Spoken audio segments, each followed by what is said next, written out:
Video ini akan menerangkan bahagian fizikal luaran QR Soundbox.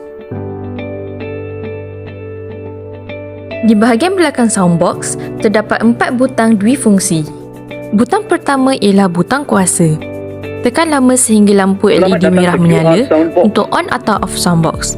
Selepas lampu LED biru menyala, Soundbox sedia untuk digunakan. Tekan sekali untuk semak status bateri. 60%. Seterusnya ialah butang mode. Tekan lama untuk tukar sambungan internet antara Wi-Fi atau SIM Wi-Fi card. sedang disambungkan.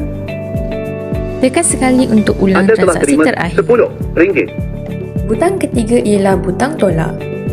Tekan lama untuk masuk mod konfigurasi Wi-Fi. Wi-Fi sedang disambungkan. Nombor siri Soundbox akan dipaparkan Masukkan untuk konfigurasi proses Wi-Fi. sambungan ke rangkaian Wi-Fi. Tekan sekali untuk perlahankan audio. Perlahankan audio. Butang terakhir ialah butang tambah. Tekan lama untuk tukar audio ke bahasa Melayu, bahasa Inggeris atau bahasa Cina. Anda telah terima RM10. Received successfully payment of 10 ringgit. 收款10 ringgit. Tekan sekali untuk kuatkan audio. Kuatkan audio. Beralih pula ke paparan skrin. Skrin akan memaparkan tarikh, masa, status bateri serta jumlah transaksi yang diterima secara real time. Selain itu, terdapat speaker, port pengecasan USB Type-C serta slot SIM card yang menyokong rangkaian 4G. Perlukan sebarang bantuan? Hubungi kami.